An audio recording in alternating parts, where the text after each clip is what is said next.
Okay. Uh, yeah, hi all. Good evening to all. Uh, Vyom here. Yeah, we all were eagerly waiting for you to have this session. It was already outed in the group earlier 1 week ago. So I think everyone read your bio and everything. So I'm not going to introduce much. We Yeah. uh, right away start the session. Over to you. Okay. Thank you so much. Oh, could you enable screen sharing?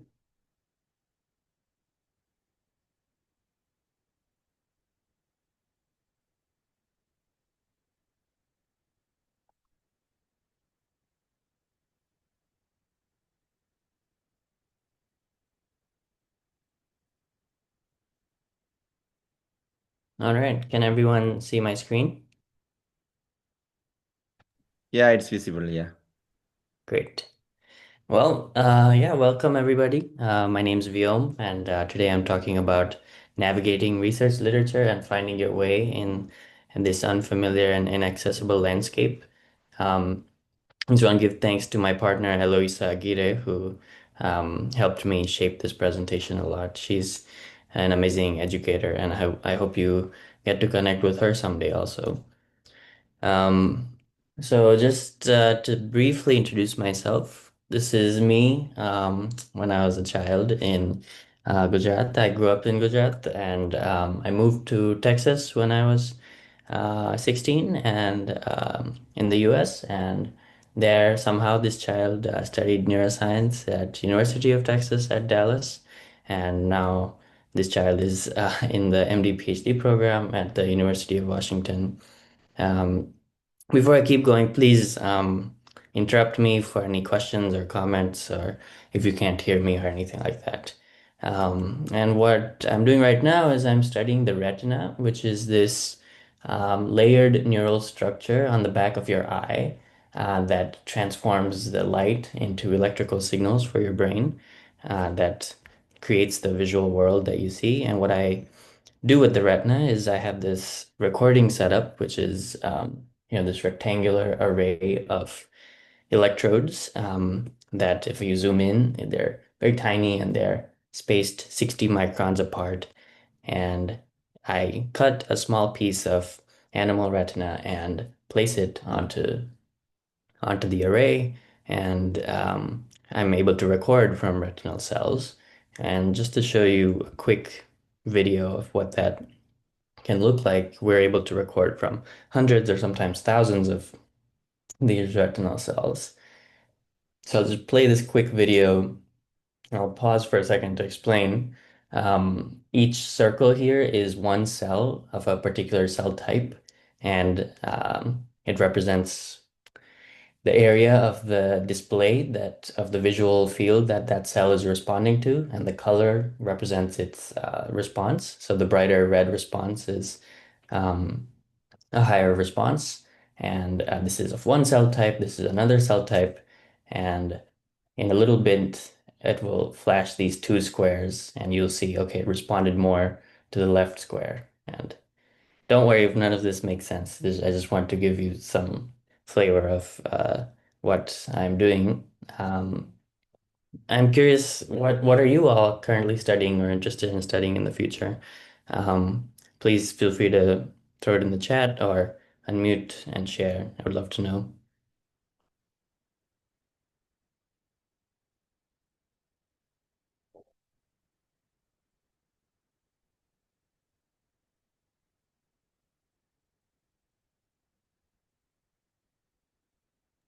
Can anyone unmute and okay, okay. Urban ecology, all right. Amazing. Um, yeah, that's okay if not everyone can get to the chat, but whenever you have a second, please do share. Okay, social anthropology. Um, Yeah, and keep sharing, and I'll keep going with the presentation. It'll help me learn about what you're doing and hopefully psychological neuroscience. Wow, all right. Maybe some things will be applicable. I tried to make the presentation as general as possible, but I have the experience that I have. Um, so yeah, please keep putting that in the chat. And just to wrap up my introduction, I was thinking, what makes my studies possible? I know like I mentioned in my bio, I have many layers of privilege, and one of the privileges I was reflecting on is English education. So I grew up attending this private school, English medium school, and I had that English education, and that gave me a lot more privilege than even, say, my parents who had to learn English in medical school, and which they've shared stories about that. I'm sure it was very difficult. And even I don't have the same privilege as someone born in the US who grew up speaking English at home and school. And so I invite everyone to think about your own position in the context of academia, where a lot of people are born in the US or Europe, and they're born there, they grew up speaking English. So if you feel like the literature is difficult, and if you feel like you're being hard on yourself because you're having a hard time reading research and things like that, it's good to remember the context, and that the context has a lot of people who have a lot of different privileges.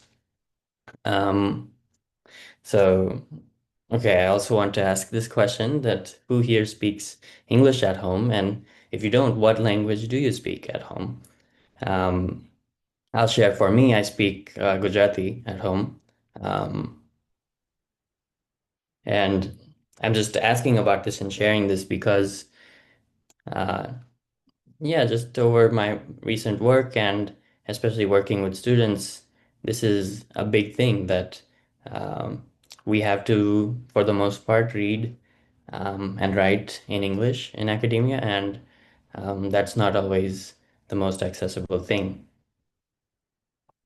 All right, Marathi and English with siblings,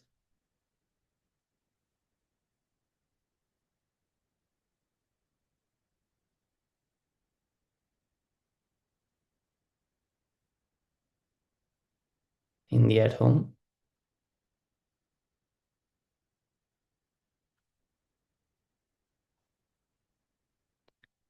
Yeah, thank you for sharing, and please do keep sharing if you get a chance. Okay, so what is this landscape that I'm talking about? Now that we have thought about a little bit our position in academia, let's see this landscape. So this, I don't know if anyone has seen the TV show Severance. For me, it's a very strong and accurate illustration of what the academic landscape can look and feel like. And even if you haven't feel the show, you can imagine these long, winding maze of hallways in a corporate building or hospital, or who knows what people are doing in the different corners, and different groups of people rarely ever talk to each other, and you can very easily get lost in these hallways. Um, there are barely any signs or no signs. Um, and it feels like you have to leave behind whatever prior experiences you had coming in. And that's what academia feels like to me. Often it's inaccessible by design, and so it leaves students especially feeling overwhelmed, lost, like it's not built for them.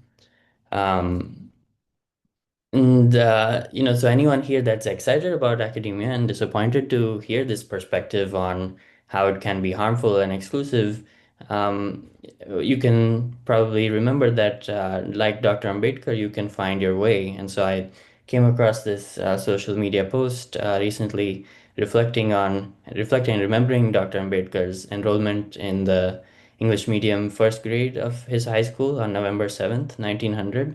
And as you all probably know, he faced this horrible exclusion and caste oppression in this academic environment. And in spite of that, he found his way through higher education in University of Bombay, Columbia University, and London School of Economics.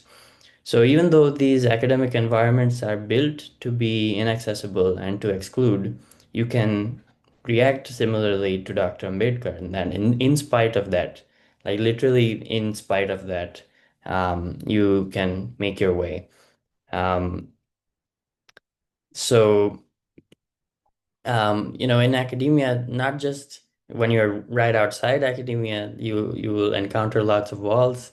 Or even when you make it into some university, there will be lots of walls. And and one of these walls or barriers for me was how inaccessible literature can be, research literature.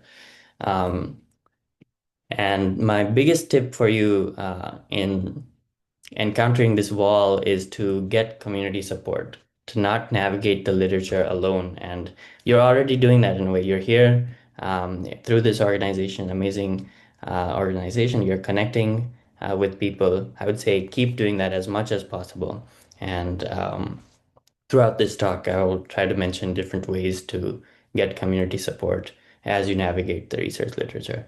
And this talk is just about this specific challenge. There's lots of other challenges you may encounter in academia. Um, Hopefully, uh, different sessions and throughout the work of this organization can address all the challenges. Oh, and I'll just mention this. Uh, Book cover is from this novel called Babel by R.F. Kuang, and the novel is like a historical novel, and it touches on some of these issues of inaccessible academia. I really enjoyed it, so if you want to check it out, feel free. Um, Okay, so today I will mainly talk about things in these three steps. I'll first talk about how do you find out what to read, then how do you read something, and whom should you read with or whom can you read with. Again, please stop me for any questions. So, what to read? So you're a student, you're studying psychological neuroscience or social anthropology or urban ecology. Um, and you're maybe finding some project and you need to find out, okay, what is the research literature you need to read? And unfortunately, if you hit up Google Scholar or Scopus or any of these search engines, they are usually not good enough, I have found in my experience. And because really the question is, what should I read that will be helpful for me in my current stage of the project? Google Scholar will not be able to immediately help address this question of what readings will be helpful for you right now. And so some helpful starting points that I've found are textbooks that have suggested reading sections. So for neuroscience, for example, I like this particular textbook edited by Dale Purves. And in this textbook, every chapter ends with this section on additional reading, which has a curated list of reviews and books and suggested readings from primary research. I found this pretty helpful for beginning to learn about something. The textbook itself is a good start, but when you start getting into research literature, you'll realize that the textbook is wrong about a lots of things, or it's incomplete at the very least. And so, um, yeah, textbook gives you some starting point, and if you can find a textbook with this curated list, that can be very helpful to get deeper into the subject. Another helpful starting point can be syllabuses from university courses. So this one is from a neuroscience course on vision that I took recently, and it happens, the syllabus happens to be available online, and it has this curated list of research papers and um, review papers and review websites that are also very helpful to start learning about something. And then finally, you can contact researchers currently studying the topic, um, and they can be very helpful for finding some beginning readings to get you started.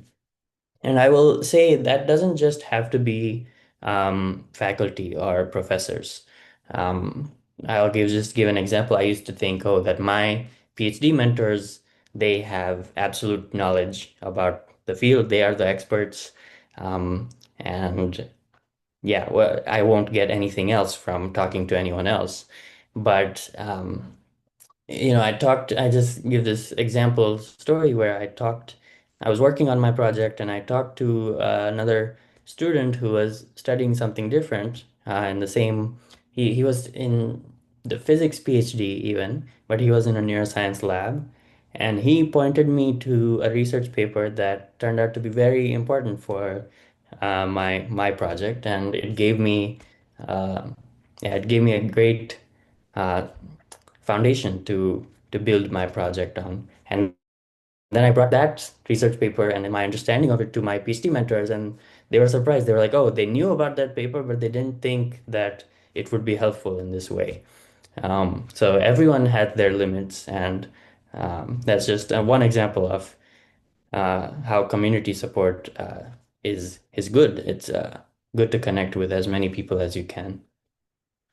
Okay. Now, one of the unfortunate, well, not unfortunate things, because it's a deliberate thing, is there are these walls and barriers to accessing the reading. So even if you assemble a list of research articles you want to read, I just came across this news article that in August, the Delhi High Court banned Sci-Hub and Library Genesis. And these are really important resources for accessing a lot of academic research material. And yeah, it's not good that these materials are not accessible, especially with funding cuts to library systems across India. Um, the bright side, I guess, is that people and social movements are working to break these barriers in some ways. And so there's some people's library efforts that I'll speak a little bit about later on. I came across this free libraries network um, based in India that looks really amazing. Um, and then maybe the Internet Archive is still accessible through India. Um, this one I will really emphasize that emailing current university students and faculty is always a good thing to try. I know sometimes uh, students feel students feel nervous to email other university students or especially faculty. But I would say you do not have to feel nervous or apprehensive at all. It takes nothing to just um, send out an email, even if it's from out of the blue. What's the worst that can happen? Either they don't reply, but out of 10 emails, maybe two people will reply, and that will be helpful.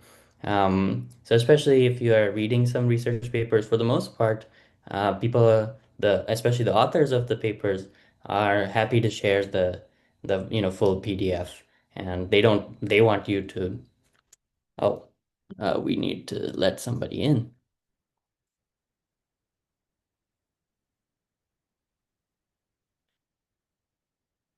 Okay, I just sorry about that. Thank you for putting that message in the chat. I just let the people in. Um, to those just joining, welcome.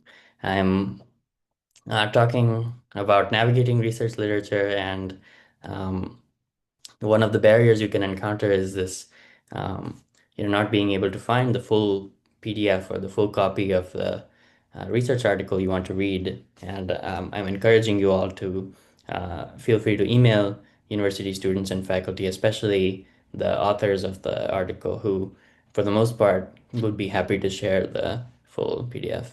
But all these efforts are still very limited, and there is no perfect solution. And these efforts need to connect with you. They need to connect with students across the world so that they can truly break these barriers to accessible education. Okay, so um, you've assembled a list of articles to read, or maybe your professor has sent you some articles, maybe your fellow students have sent you some. Now your list has grown very long. How do you read them? How do you read all these articles that you just don't have enough time between your studies and your your other life? How will you read all of this? So I tried to assemble, with the help of my partner, some tips for going through reading. The first tip is prioritize. I wish someone had told me this, and I feel like a lot of graduate students go through master's or PhD programs, and then at the end they realize this and they wish that people had told them this, that you do not have to read everything. You can prioritize what to read. And even the things that you do want to read, you can choose how deep do you want to go with it. Um, you don't have to read everything top to bottom. You can make passes through a particular research article at different levels of depth. And I'll talk a little bit about it in the next few slides, but your first pass can just be reading the title, abstract, and in under 5 minutes, you can have an overview sense of what that paper is about. Then your second pass can be a little bit more deeper, and then at that point, you can decide, okay, do I really want to and need to read the thing top to bottom? Um, so that can be helpful. Then another thing to remember is to focus on content over names. So another one of these inaccessible things about academia is especially especially when it's this like old white men's club, academics will refer to literature based on the names of the authors. So they will say, oh, this author, check out, that what work this author did in 2008. And it can make sense for them because a lot of times they have some personal connection to the author or they have some academic lineage or relation to the author. But the students coming in, that doesn't mean much. We are unfamiliar with the names, so it just feels like, oh my God, I don't know who this person is. Um, it can feel difficult to navigate. Um, so the tip there is to focus on the content and not to uh, not to emphasize the names, at least when you're starting. And then once you get familiar with the author names, then maybe it can be useful. Okay. Another tip is to keep going, just keep swimming. Where when you're reading some abstract, especially if it's a new topic, it can, you might come across 30 words in the 200 word abstract that just are totally new. It's a new research technique or new concept that if you stopped for each one to look it up, that would really get frustrating and slow you down. And um, the tip there is to just keep especially in that first pass of doing the reading, where you're going through the abstract, just try to keep going and get a sense of what that paper is about, so that later on you can choose whether you want to invest more time into unpacking everything it's saying. And finally, um, try to look for an audio or video version of the research article. Um, so often when I come across a neuroscience research paper, I will look for the of YouTube presentation by the author. And sometimes that exists, and that's a lot better than reading the paper, right? Because there's um, a lot more effort or a lot different kind of effort the presenter has to put in to make a slideshow, um, and to explain to an audience while verbally talking what their research is about. So that can be super helpful if you can find that. And even if you can't find that, you can try out different apps that can do audio versions of the reading. So there's this app called Speechify, and yeah, they can read out the reading to you, and sometimes that can be helpful. Okay. And then finally, I will mention this helpful tool that helped me do most of these things. It helped me prioritize, it helped me choose how deep to go, and it helped me focus on the content over the names. Um, and it's literally a spreadsheet. This is something I did in my undergraduate research lab, and with the help of my mentor, we created this spreadsheet for the project I was studying at the time. And the spreadsheet just has these columns of author, year, where it's published, title of the paper, abstract summary, any questions I had about it. And the important column is reading priority. And I put H for high reading priority, or L for low, M for medium. And this was pretty helpful. I mean, I can show you the full spreadsheet actually. Um, so hopefully you can see my screen still and see the spreadsheet, but I had, let's see, I will um, show.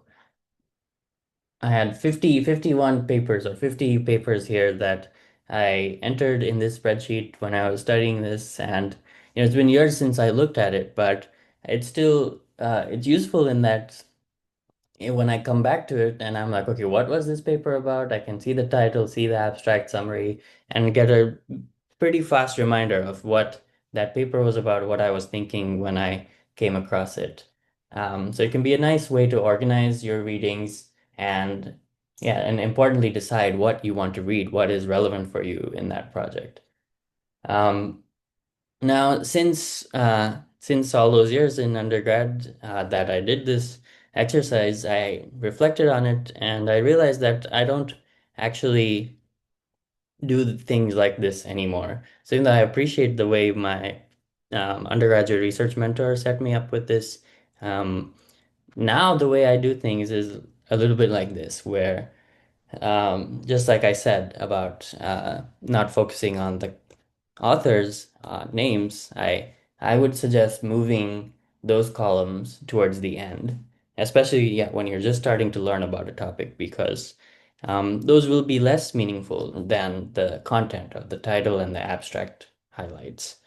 And then also, I thought of adding this category column, which I do all the time now when I'm uh, going through new research literature. I try to categorize it, and I'll show you what the categories that I came up with are.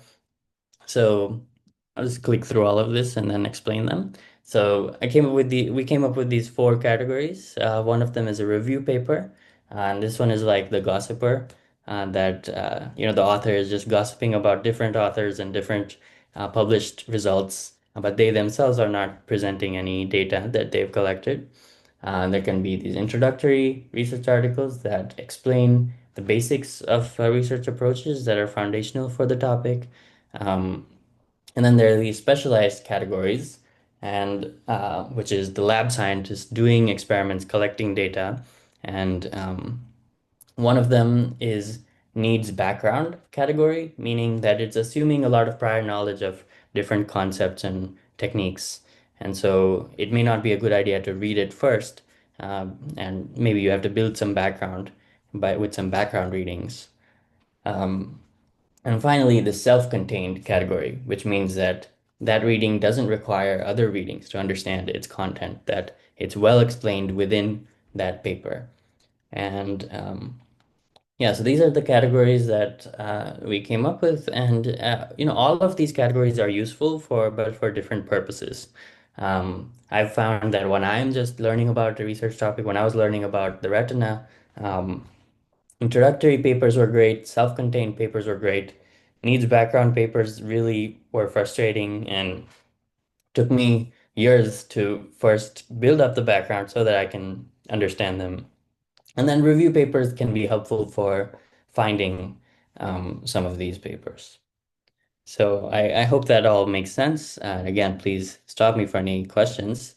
Um, so now that you know what your next readings are, um, it's time to, and you've prioritized your reading list, um, it's time to actually do the reading. But again, remember, don't do it alone. Do it with community. And this is the last part of my talk, and I'll just mention some of these efforts at practicing a different kind of university. Um, and so some examples of uh, community-driven efforts to share readings, to study together, especially with social justice in mind. Well, one major example is the student movements for Palestine that swept the globe and especially U.S. universities in 2024. And this is a picture of an encampment for Palestine at my university, University of Washington. And it's important that the encampment was called Popular University for Palestine. And one of the big features of the encampment was this library. It had many different names. It was called the People's Library or Liberation Library, Rifat People's Library. And it brought together a lot of efforts to share literature, share books, and have a space for people to read together, discuss together, um, with this social justice goal in mind. Um, and so that's just one of the examples of who you can read with. Um, Another example I'll mention that I came across is called the Prison Mathematics Project. And this one actually was started by a prisoner in the state I'm in, the Washington state. His name is Christopher Havens, and you can look him up to learn more about him. But he found his passion for mathematics in prison. He had a very long life sentence in prison. He found his passion for mathematics, and he studied a lot extensively and became like a published mathematician. And he started this project to connect university students and faculty to prisoners who, uh, when prison is such an isolating thing, it cuts people off from the rest of the world. Um, and there isn't much to do, but the people in prison are often all wonderful people who want to study, who want to learn about things, who want to keep growing. And so what this project does is that I've taken part in is we organize it with other PhD students or undergraduates, and then we go to nearby prisons and we do some math lessons. And the math lessons are in a range of specialization. So we do some like high school level math, and then there are people interested in research level math or computer science, and they ask us to bring some research papers and things like that. So yeah, that's just another example of who you can read with. And now, maybe these are not available around you, but you can look for moments or spaces like these around you. And if they don't exist, then you can make them. And it can be as simple and easy as a group chat. You can start a group chat with your friends or with people in Eklavya. It sounds like you already have a group chat, so that's great. But yeah, it doesn't take much to get something started. And in academia, to me, it's often felt very isolating, that I'm just in my little corner office, in the lab, doing the readings by myself, working on my individual project. And so I have to always remind myself that, oh, I'm not alone in this. I need to connect with community. Um, and that will help me, and I can maybe help others too in these studies. Okay, that's all of my presentation. I'll just share some further resources and inspirations for this presentation and what I've been thinking. So there's this free libraries network. I would say, yeah, check it out. It's a network of libraries, anti-caste libraries especially, that provide free resources and literature in India. And then here's just some readings that I found really helpful in thinking about how to navigate the university and navigate research literature with social justice in mind. Um, and then lastly, I'll mention this Instagram called Transnational Academia. They are a transnational global scholar, and they're holding a workshop. I think they edited a book together on this topic on transnational scholarship, and they are doing a workshop soon, I think tomorrow, um, related to these topics. So check them out. They might be interesting to you. Um, yeah, and that's it. Thank you. Thank you all so much for listening to me. I'm sorry for the people who came in a little bit later if things didn't sound like they made sense. I'm happy to talk about anything more. Yeah, thank you to my partner, Eloisa, who again helped me shape this presentation. Thank you to my family, and thank you to this land of the Duwamish people on which I'm living and working. And yes, please feel free to ask me any questions right now or at a later time. You can email me at this email. Um, yeah,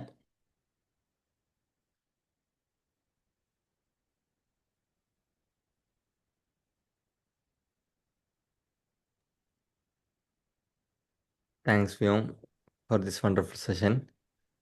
yeah, absolutely. It was helpful. So, is there anyone in the audience can ask any question. You can unmute yourself or you can use the chat box. Hi, Vyom. Thank you for the great conversation. It was quite resourceful, and uh, I have a question regarding the email thing that you mentioned about. We can email to faculties and university students. So I also do this, but I do not understand what should be the length of such email so that like a person, because like most of my emails are not replied back. So I think I am not writing in a right way. Or could you please throw some light on this? Yeah, sure. So I think probably there's nothing wrong you're doing. Yeah, unfortunately, most emails like that, even if I remember when I was in my undergraduate and I was looking for research labs to work in at my university, out of maybe 100 emails, maybe 10 people replied and maybe 5 people were willing to meet. So the response rate can be low. That's just an unfortunate thing about people don't respond to their emails, especially if it's not someone they immediately know. But there are people who do, and depending on what you need, you only need maybe one person out of 100 people to reply who can really help you out. Um, and as for the length, yeah, I don't think you would be doing anything wrong. I would just say, don't worry about spending too much time on writing a very um, thoughtful, meaning like a very edited email, because the person who will read it, they will scan it pretty quickly and they will just try to find what is the main thing this is about. So as long as that's clear, I wouldn't worry about it's not like you're submitting an essay for English or anything like that. So don't worry about spending too much time on it. Just try to have your main question or main point clear in the subject, uh, and that should be good enough. Thank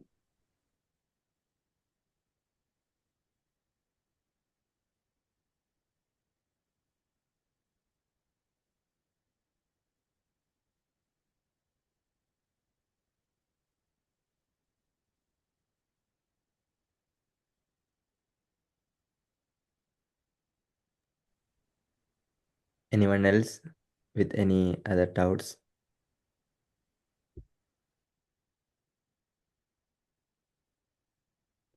Was this helpful or I was wondering if people would already like if all this is obvious knowledge to people or if it's new stuff. Oh, someone asks, I'm curious to know how to read a full paper or reading the abstract and conclusion.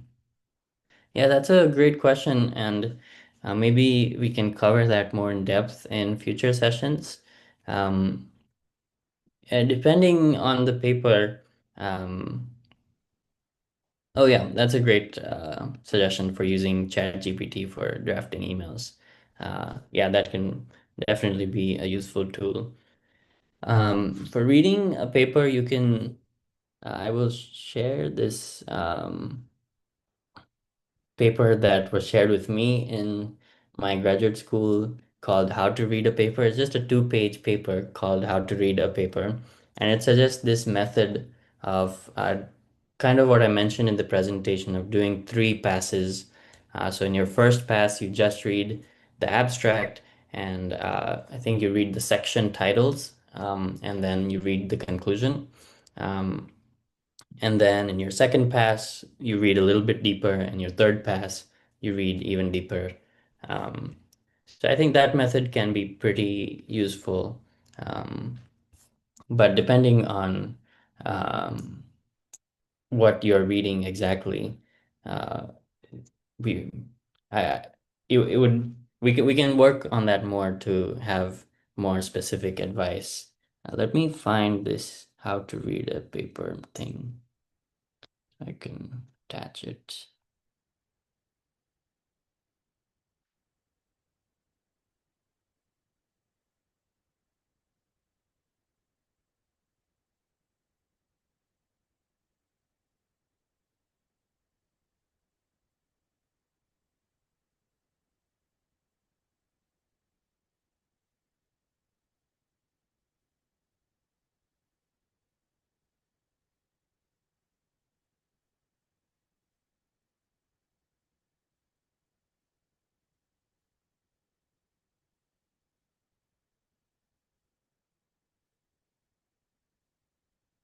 Sorry, I can't find it right now.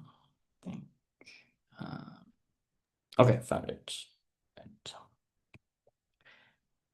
This is just one resource. I'll send it in the chat. I don't use the exact details of the method that's suggested uh, in this how to read a paper guide, but you can check it out, and um, the overall points can still be helpful.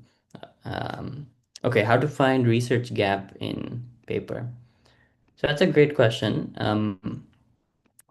Maybe you could say more about your question. That will help me, Anuja.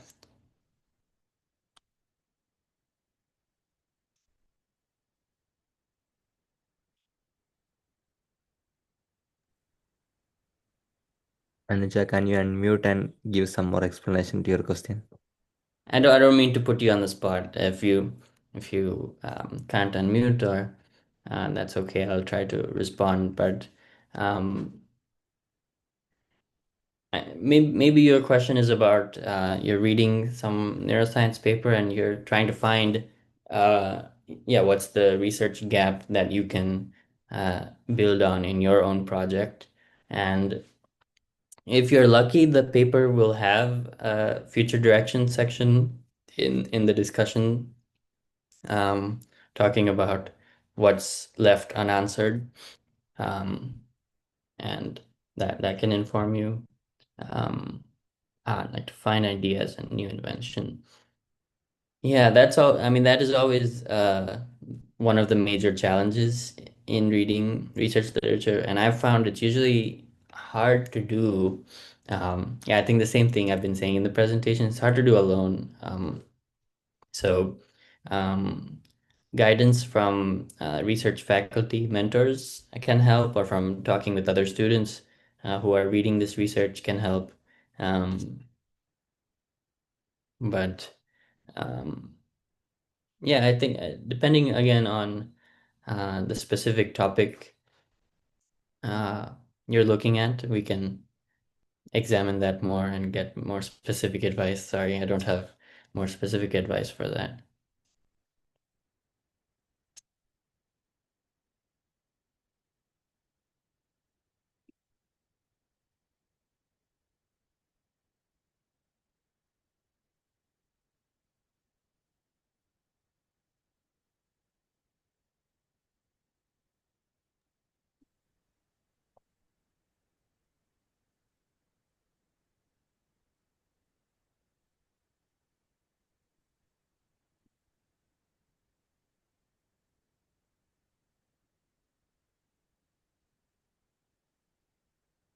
Are there any more questions? Okay. So the idea of arranging that sheet, like that spreadsheet, I liked it very much because I think it would be very helpful to keep track of what you read. Otherwise, sometimes in my personally, I just read it and when I look back, I don't remember anything. So I think that would be very helpful. And the idea of reading with also, that's also very interesting point to take from this session because most of the time we read alone and then like that's also a good way to like engage with what we read and then like keep track of what we are reading. So that both points I felt it very personally useful. Thanks for like generally this session was very helpful. If there is any more questions, maybe we can wind up. Uh, you can always like since he shared his email also we can always reach out to with him not only on this area that we covered today in this talk, generally also like PhD abroad, and if you have any research and people who work on the similar topic, you can always reach out to him by mail. And also you guys can always be in connect with the Eklavya Foundation for any helps you want. And thanks all for spending your time in this call and making this session wonderful. Uh, I thanks from the on behalf of Eklavya and the foundation to all the audience and all those all for Vyom also. Happy to have you here. Thanks again. All right. Yeah, thank you everybody. Glad to be here. And I can send the slides and I can share them so you can send them out if I'll that's yeah, that would be helpful. oh, sounds good. Thank you, everyone. Bye bye. Bye. Bye Bye. Thank you. Nice conversation. Thanks, Eklavya, too. bye. Thanks all of you for making this interactive because